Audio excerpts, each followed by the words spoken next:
2022 you felt wiped out, if you felt that when you shut your laptop at the end of the day, actually wasn't done, and you're probably going to have to open it after the gym, after you've had dinner, after you've put the kids to bed, and if you're afraid that actually 2023 is going to be the same thing despite your best intentions, and this episode is absolutely for you.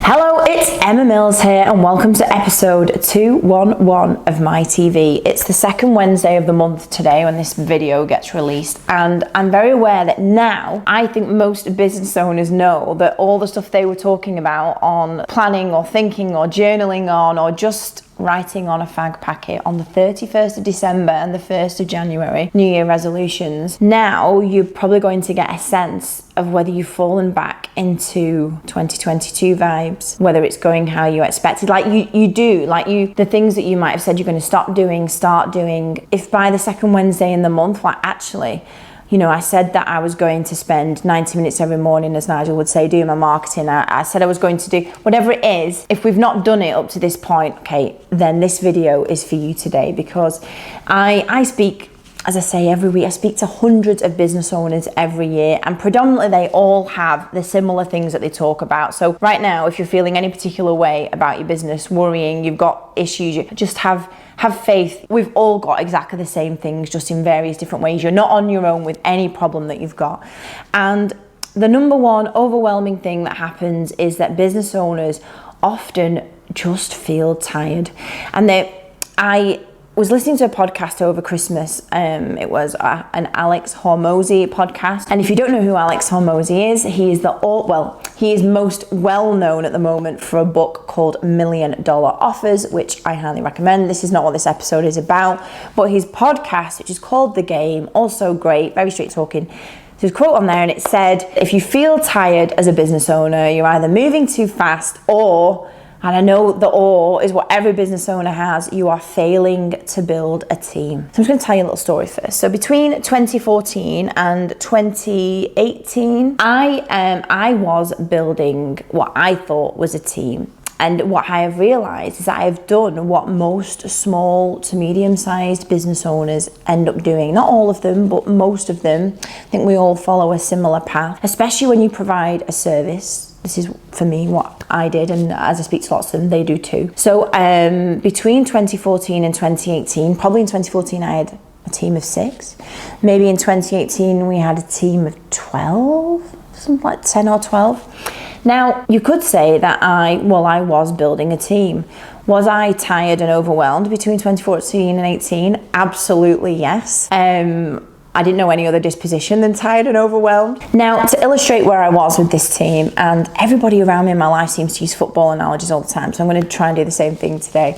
My ops manager does it, my business coach does it, they all use football analogies. So what I can best say that I had was ultimately a team of strikers. And not feeling tired and overwhelmed is not having just lots and lots of activity happening. So in this stage in my business, and as honestly most business owners who are growing, who are learning, get into, is that they think in their mind that growth effect, that good things in your business come from the volume of tasks that get done, like the activity. So I had lots of people doing the service, like providing PA support, answering the phone.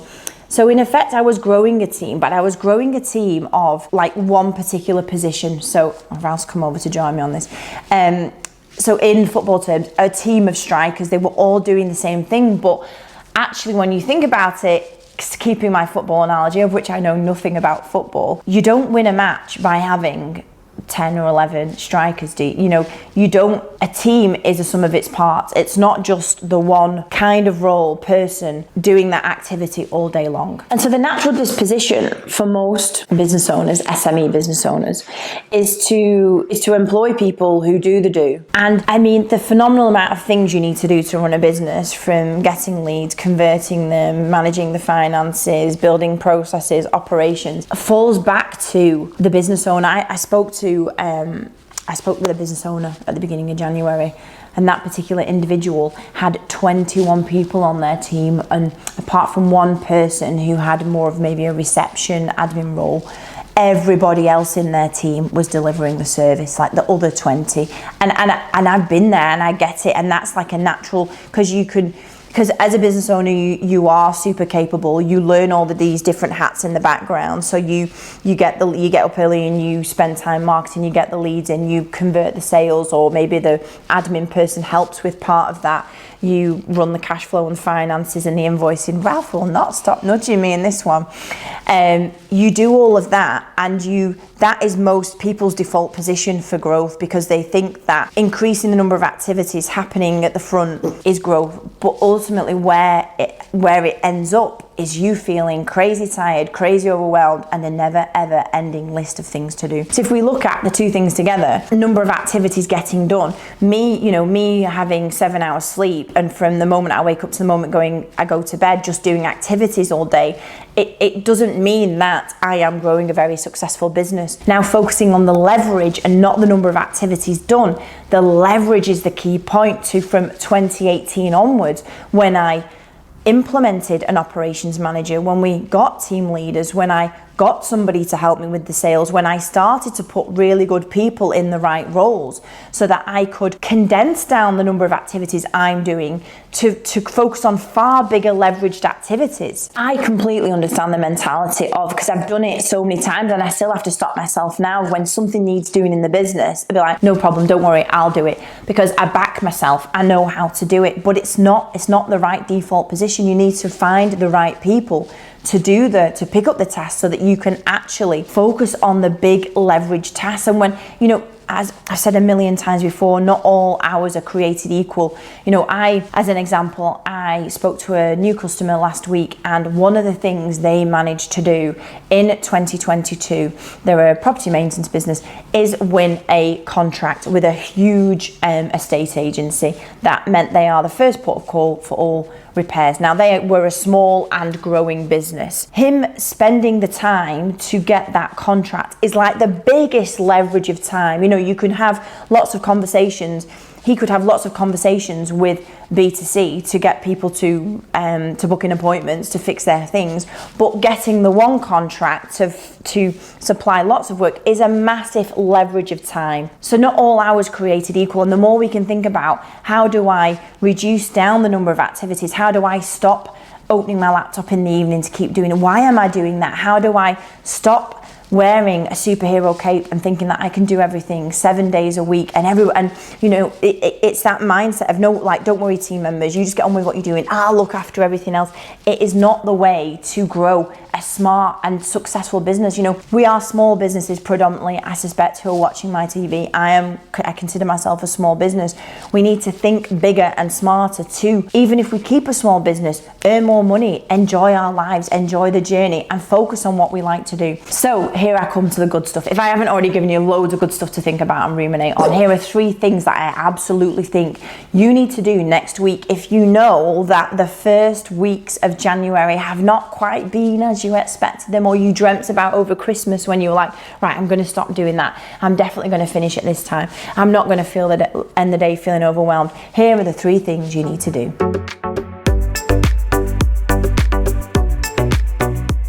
Number 1, if you are feeling like that this soon into January, you have to do this for me. You have to, in the next 3 days, you have to record where you spend your time. I know I've said it a million times before. You've probably heard it a million times. You probably haven't done it. I just need you to record where you spend your time from when you get up from when you start your work to when you finish your work. No matter how long that is, short it is. I just need you to record roughly hour to hour where you have spent your time for 3 days. If you want, you can send that to me and I can have a look at it and help you out with because the point of having the 3 days recorded, 3 days is a minimum. There will be stuff in there that you are so blinded for the wood for the trees, if that's just the right saying. I feel like this has been my thing over Christmas, getting sayings completely wrong. If you are in that mindset, having just some clarity of where you're spending your time, we can start to prize out of it who are the right people on the team. I don't know any other football terminology apart from striker, but the other positions on the team, we can start to find out who you need and where. Absolutely, it might sound uneventful, it might sound boring, but this is, for me, one of the absolutely best things you can do. More than 3 days, even better. Feel free, if you do this, to send it over to me, and I can help you make a plan out of that, feed back to you on it, where the first person you need to get into the team or outsourced. It might be something lead related, it might be helping convert sales, it might be somebody to do some of the bookkeeping because you're spending all of your time in Xero faffing about with that. But for sure, number one is record your time just for 3 days, and let's have a look at it. Number two, and you might have obviously noticed that a very sodden Ralph, who's just been on a walk, which he hated, has joined me for these 3 tips. We need to make your January and the rest of 2023 completely different.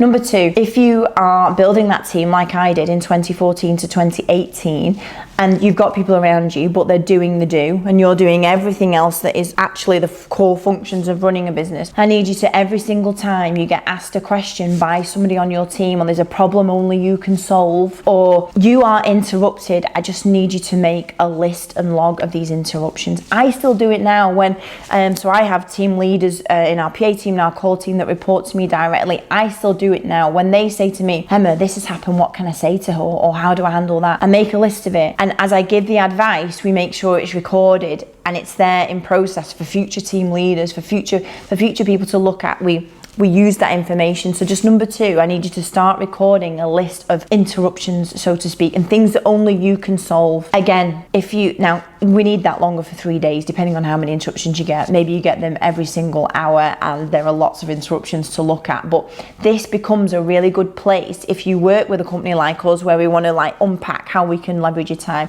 And just even for yourself, you start to get clarity on actually what is happening, even what are the same questions I am answering over and over again, when I just need to answer it once, and we need to make sure that is solved and recorded within the business. So number two, please log all of your interruptions, your questions, and things that only apparently you can solve.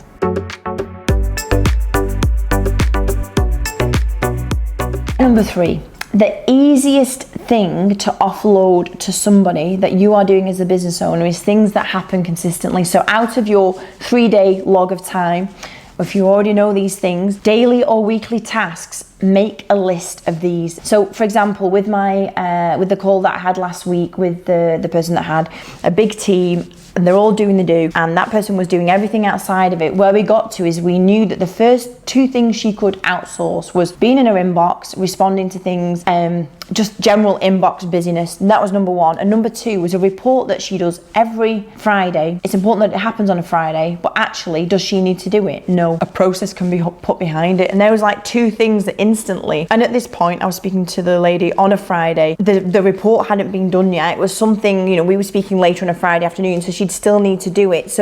But the weekly thing becomes really, really key and easy for you as a business owner to wrap around, that it's outsourceable, because especially if it's quite hard for most people to delegate. Getting to a place of what are the daily or weekly tasks that I do that actually somebody else could do. It doesn't have to be me. Most often that is inbox and other kind of reporting, updating, operational things. So out of your list of things, look at what are daily, weekly tasks that happen that I could outsource to somebody else. And part B, the second part to this, in step 3, is to look at each time this week, next week, you start working on a task that you've either said, oh, don't worry, I'll do it because I know how to do it, or you're doing it because nobody else in the business knows how to do it. I would start to list these things out. So there are lots of things in my business, I still do that. So I would have the headers of finance, sales, operations, lead generation, and start to put under these buckets the things that you still do that nobody else can, to look at who and what positions you need to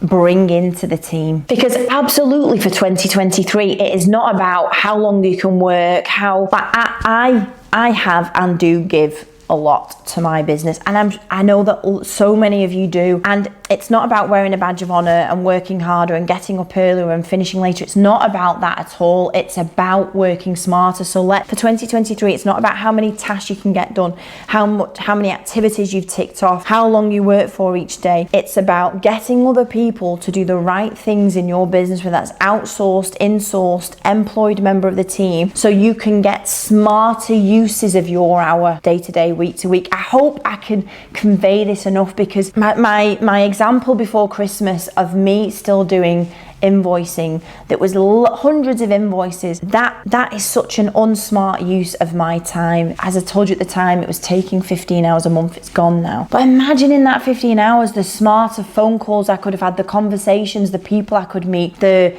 emails I could craft, the new marketing ideas. It's not about I stayed up till 10 o'clock finishing off the invoice in 2023. It's about getting rid of the activities, getting rid of as many activities as possible and replacing them with leverage time, because you've got the right people doing the right things in your business. I hope this impassioned, because it is so impassioned, because I know that so many of you hate it. I know that you shut your laptop, you feel tired, you wonder when it's going to change, you feel overwhelmed, and it's about focusing on leverage of time, not the activities that you're doing. We need to get other people to do those. So I hope this gets your head out of the dirt today and into the clouds, because the clouds are very possible for all of us. And I'll see you next week for episode 212. See you then. Bye bye.